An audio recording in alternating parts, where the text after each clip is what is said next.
Alright everyone, hello! Back to the 20th anniversary Monster Hunter Countdown. Up next, 152, Rakna-Kadaki. First appearance in Monster Hunter Rise. We're just going to be fighting the Sunbreak version. Fun looking set. I remember using it a lot in base Rise. I think it's a good gunner set. It had a lot of really good stamina skills on it. I don't really do range too much anymore, so I'm going to be using Gun Lance. This is the Pyre Gun Lance. Pyre Gun Lance is really good. Yeah, you see it's got spread on there.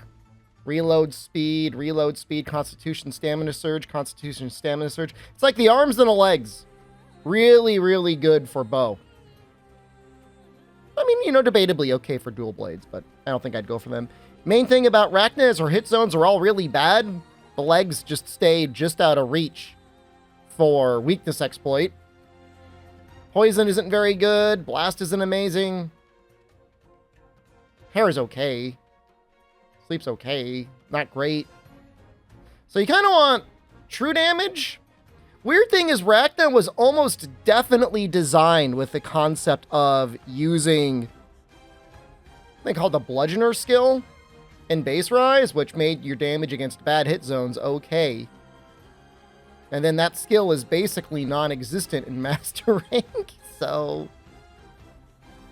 you know, it's like a monster. I'm not saying it's a monster they forgot. I just think it's a monster they didn't really expect anyone to fight too much of.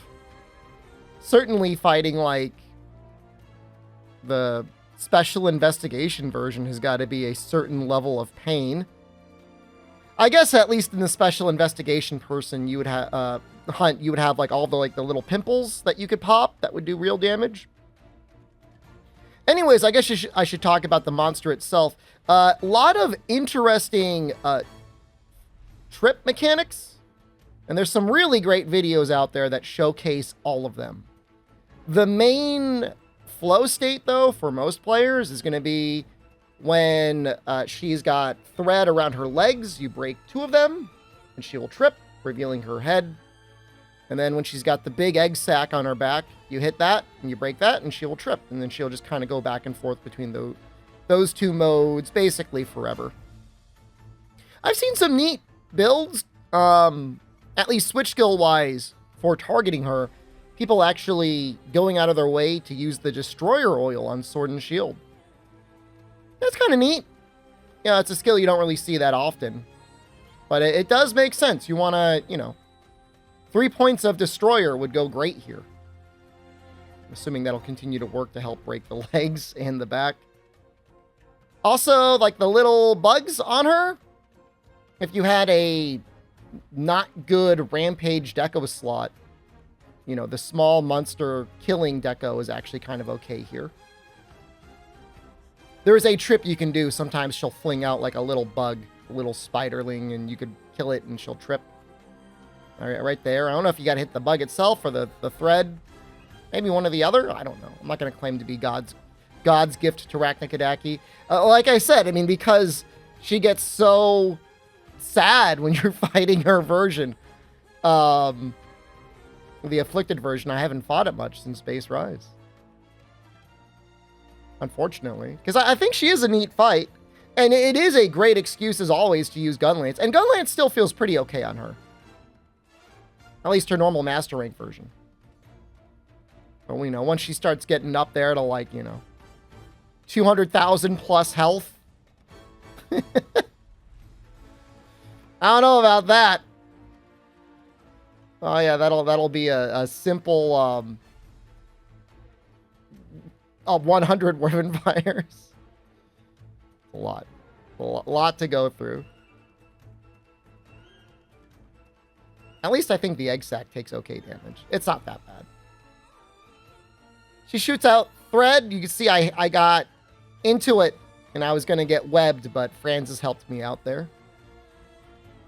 So here, the sleep helping out quite a lot. Getting out a lot of damage right through this wake up, through this combination of all these skills here. So yeah, interesting, like very interestingly designed monster. I do like monsters that are designed in a way that you might use some non-standard skills. Okay, Rakna-Kadaki Cortex. Its hardness is what you would expect from a queen. It is impervious to attacks. Rakna-Kadaki Spike Plus. One after another, those enchanted by the beauty of this spike never return. Rakna-Kadaki Hard Claw. An extremely hard claw from the Spider Queen. It targets weak points with a powerful blow. So yeah, really interesting design. It does have good pieces of armor. Does have pretty good gear as well. I mean, you know, it falls a little bit behind some of the other things in Master Rank, but I think a lot of its weapons are still usable. I mean, fire weapon-wise, you know, they go pretty hard. All right, well, thank you, Rakna. Up next, Darren Moran. He's okay. It's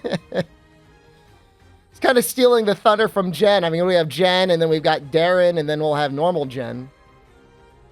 A lot of similarities there, but he's a little bit different. Look forward to that. Thank you all so much for watching. I love you. Goodbye.